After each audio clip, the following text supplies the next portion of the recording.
What if I told you that everything you think you own is no longer yours? Imagine waking up and realizing that the deed to your house, the balance in your brokerage account, and even the stocks you carefully selected for your retirement are merely digital ghosts that you do not actually control. Most people believe property rights are the bedrock of our civilization. We are taught that if we work hard, save our money, and buy assets, those assets belong to us. But what if the laws were rewritten while you were sleeping?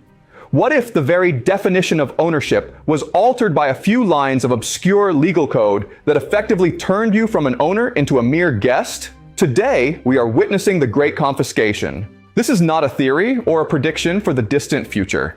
This is a legal reality that has already been implemented across the global financial system. Today, I will reveal how the elite have engineered a system to legally seize your assets during the next major financial collapse. I will structure this revelation into 3 key pillars. The first pillar is the redefinition of personal property into collateral. The second is the invisible hierarchy of the clearinghouse system. And the third is the emergency protocols that will be activated in 2026. By the end of this discussion, you will understand that the trap is already set and the door is about to close. Are you ready? To understand how we got here, we have to look back at a very dark experiment from 1933. Do you remember what happened during the Great Depression? President Franklin D. Roosevelt signed Executive Order 6102.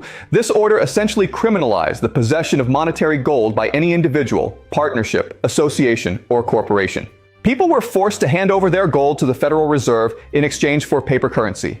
If you refused, you faced 10 years in prison. Why is this important today? Because it proved that in a time of emergency, the state can and will redefine private property as a public resource. The 1933 confiscation was loud. It was visible. The elite realized that if they wanted to do this again, they needed to do it quietly. They needed a way to make the theft look like a standard legal procedure. They needed to move from physical confiscation to legal redefinition. This brings us to our first pillar, the redefinition of property. For centuries, you held paper. That paper was proof of your ownership.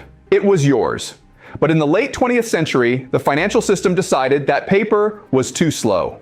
They moved to a system of dematerialization. Everything became digital. But here is the trick.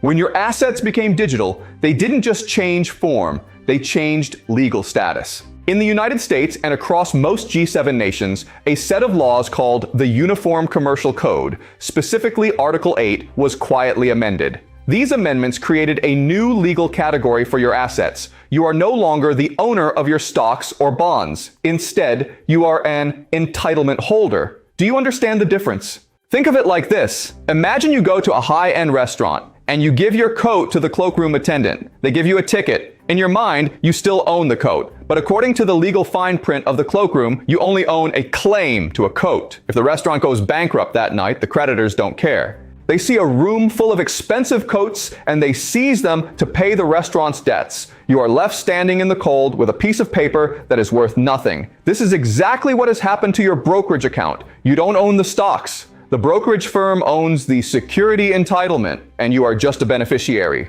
But who owns the brokerage firm's assets? This is where the rabbit hole goes even deeper. Why did they do this? The answer is collateralization. In the modern financial world, the most valuable thing isn't money. It's collateral. Big banks and hedge funds use your assets as collateral to take out massive loans for their own trades. They are essentially gambling with your coat while you think it is safely tucked away in the cloakroom. As long as the markets go up, you never notice. The digital numbers on your screen look fine. But what happens when the market crashes? What happens when the house of cards falls in 2026? This leads to our second pillar, the invisible hierarchy. Most people think that if their bank or broker fails, they are protected by insurance like the FDIC or the SIPC. But have you ever read the priority list in a bankruptcy court? In the event of a systemic collapse, there is a hierarchy of who gets paid first. At the very top are secured creditors. These are the massive central banks and clearinghouses that provide the liquidity for the global system. Guess where you are on that list? You, the entitlement holder, are at the very bottom. You are an unsecured creditor. In a crisis, the law states that the assets held by your broker must first be used to pay off their secured debts. Your retirement is literally the collateral that will be used to bail out the elites who caused the crisis in the first place. Does this sound like a fair system to you? It is the ultimate legal loophole. They didn't have to break into your house to steal your wealth. They simply moved the goalposts of the law so that your wealth belongs to them. This is what experts call the Great Taking. It is a plan to consolidate all the world's wealth into a few central clearinghouses during the next inevitable reset. And why is 2026 the year? Look at the reality of the global economy today. We are seeing record levels of debt, soaring interest rates, and a banking system more fragile than 2008. Think about the concept of beneficial ownership. It sounds like a good thing, right? But in legal terms, a beneficial owner is someone who has the right to the income from an asset, but not the legal title to the asset itself. The legal title is held by a central entity. In the US, that entity is often a company called Seed & Company. Did you know that almost every stock traded on the New York Stock Exchange is technically owned by this one private company? You are just a name on a subledger of a subledger. You are floating in a sea of intermediaries, and each of those intermediaries has the legal right to use your assets as collateral for their own survival. Imagine you are on a ship that is starting to sink. There are only a few lifeboats. You thought you bought a ticket for a guaranteed seat on a lifeboat, but the fine print says your seat is actually just a claim to a seat. When the captain realizes the ship is going down, he gives all the lifeboats to the officers and the wealthy investors. You are left on the deck, holding your ticket, watching the lifeboats row away. This is not a metaphor. This is the structural design of the modern financial system.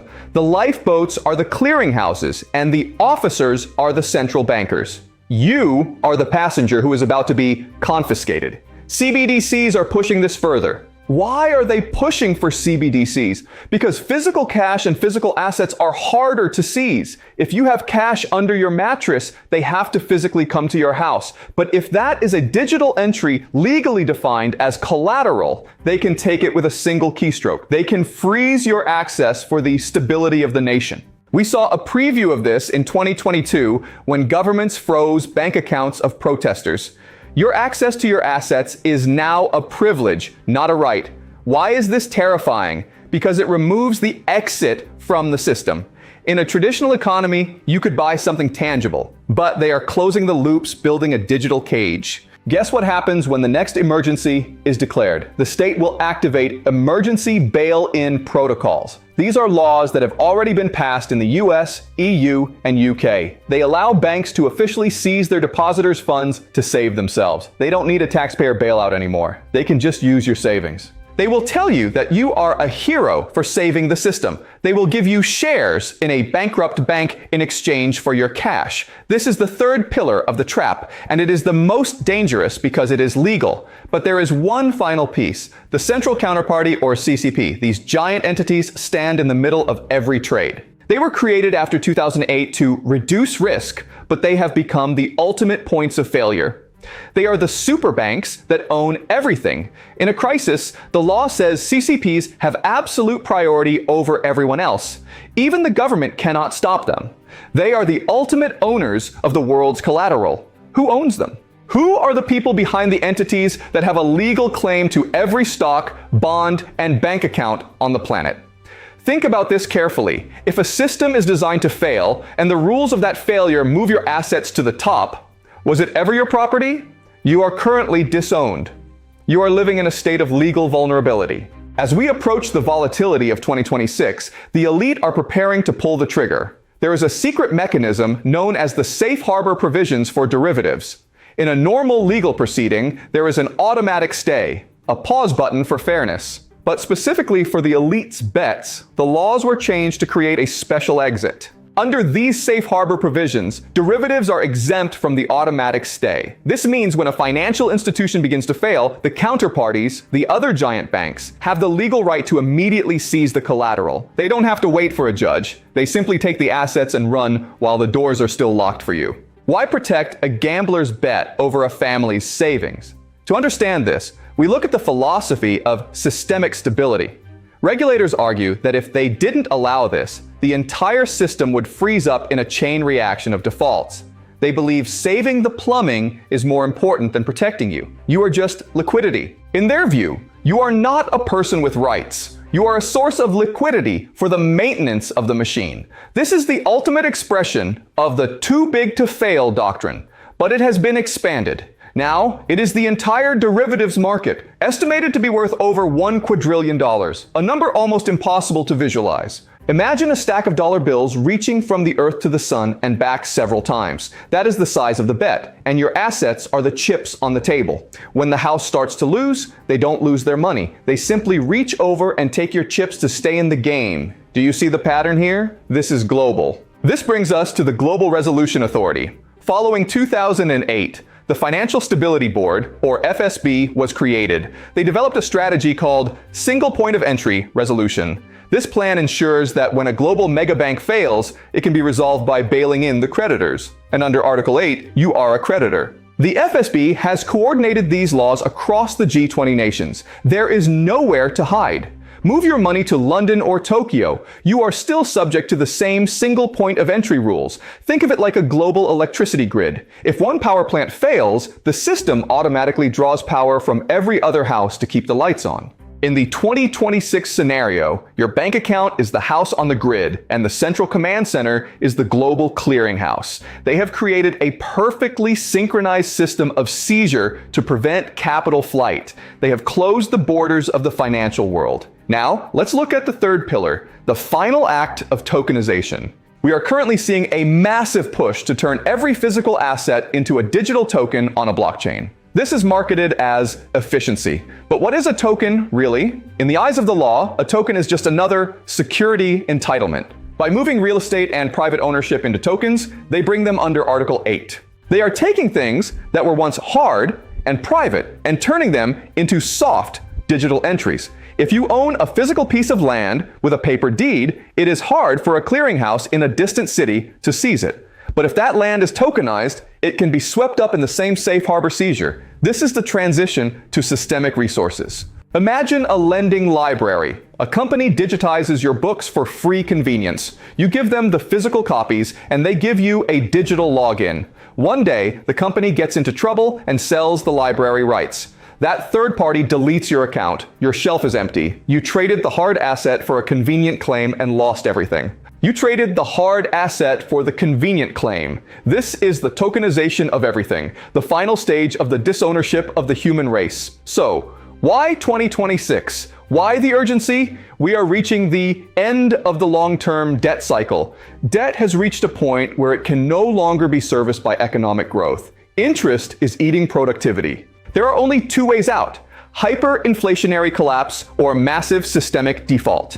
The elite have chosen the latter, rebranded as a reset. To make the reset work, they need to clear the ledger. The Great Confiscation is the mechanism by which the debts of the powerful are canceled using the assets of the powerless. A jubilee for the elite. How does this impact your reality? You see it in the rising cost of living, the falling value of your currency. You see it in digital IDs. Every step moves you deeper into the digital cage where Article 8 rules apply. Have you noticed the know your customer rules that treat you like a potential criminal? These are not about security. They are capital controls. They are making sure that when the time comes to pull the trigger, everyone is exactly where they need to be. Inside the system with no way out. But there is a flaw in their plan. A plan that relies on legal definitions and digital ledgers only works if people believe in them. The elite are terrified of tangibility. They are terrified of direct owners. This is why they hate physical gold. This is why they hate self-custody of digital assets. Anything outside of their collateral chain is a threat to their total control. Do you understand your power now? Your power lies in direct ownership. To survive, you must move from being an entitlement holder to being a legal owner. It means possession. It means holding assets in a form where there is no counterparty who can seize them. It means having physical possession of things that have intrinsic value. It means understanding the difference between a price on a screen and value in your hand. Look at your portfolio and ask, if the internet went down, what would I actually have? If the answer is nothing but a login, then you are part of the collateral. We are standing at a crossroads. One path leads to universal basic income and tokenized existence, where you own nothing and are managed by an algorithm. The other leads to hard assets and local sovereignty. The elite rely on your convenience and apathy. Do not give it to them. The 2026 event will be a moment of great transformation. For those who are unprepared, it will be the Great Confiscation, the day they realize they were never owners. But for those who see the trap, it can be the Great Awakening. It can be the moment we reclaim the idea of property as a sacred right, not a systemic privilege. See the light? It isn't a train, it's the sun, rising on a world where we no longer need the clearinghouses to tell us what we are worth. Think about the concept of true wealth. Is it a number in a database owned by CD and company? Or is it your ability to produce, trade, and hold the fruits of your labor? The Great Confiscation mortgages the present to steal the future. But the future belongs to those who can see through the digital fog. It belongs to the ones who realize that a security entitlement is just a fancy name for a debt, and a debt is just another name for control. As we conclude, I want you to look at your assets with new eyes. Don't look at the color of the app or the prestige of the bank. Look at the title. Look at the priority of the claim. Look at the safe harbors built for them and the traps built for you. The information is now in your possession. You can no longer say you didn't know. The elite have made their move. Now, the move is yours.